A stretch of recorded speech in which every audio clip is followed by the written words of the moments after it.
Okay, so now we're going to be talking on about the topic feet washing. Now, what's its significance and It's important. a little history on what's going on about it.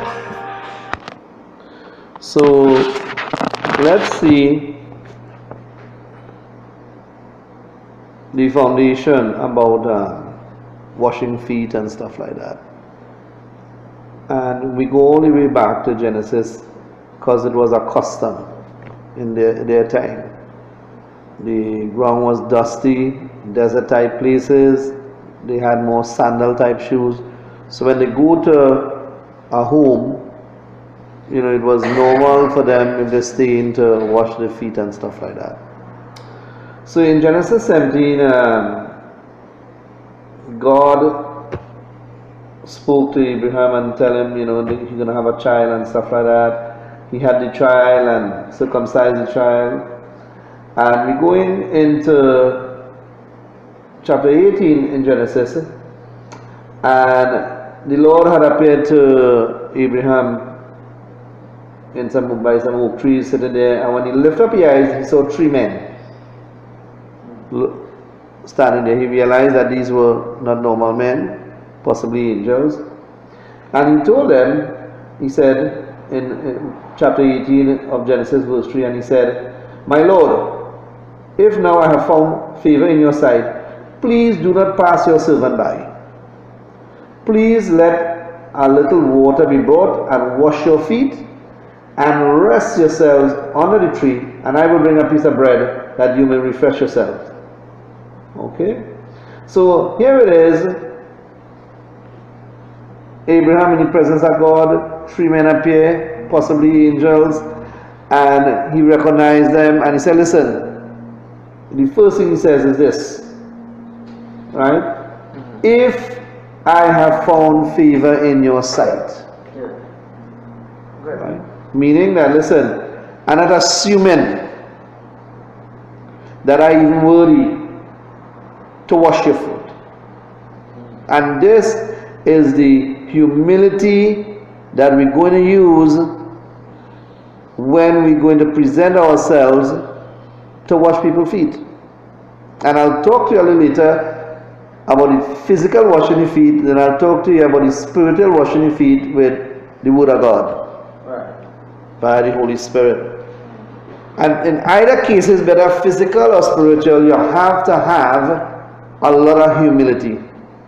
So feet washing for a man, or anybody, but we talking about a man, is a humbling experience. It's a journey where it crucifies self, pride, and ego. Right. Correct. Yeah. Not anybody could wash people's foot. They say, no, I'm not going to do that. He did me that, or she did me that, or whatever, and I'm not going to wash their foot.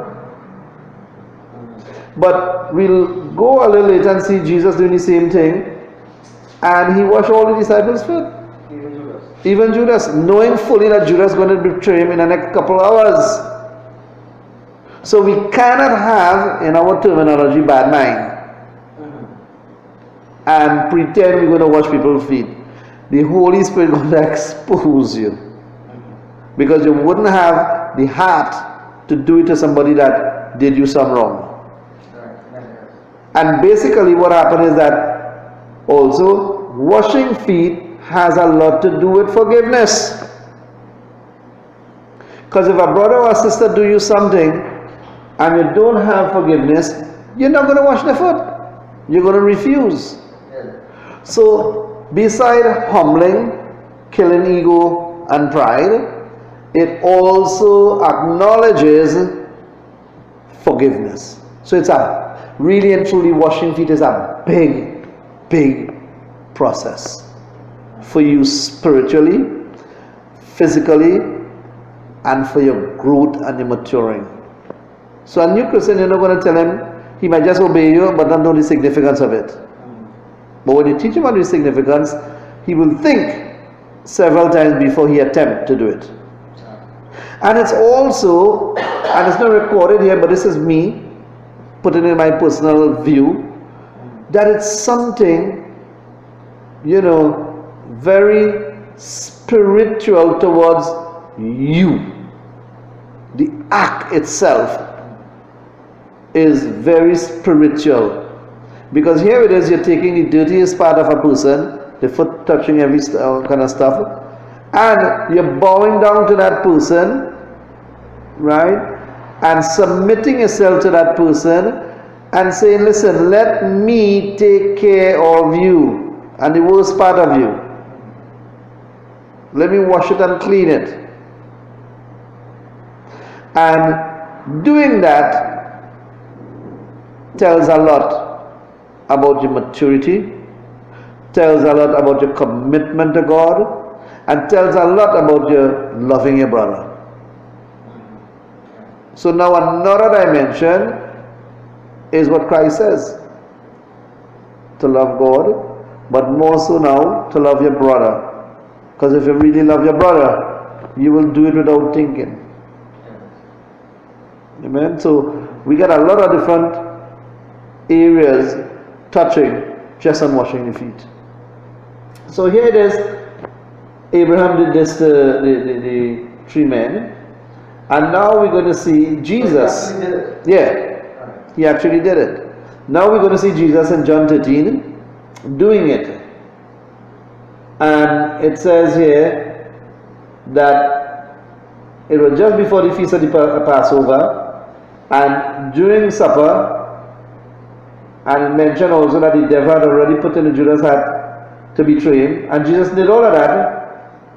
He got up from the supper, right?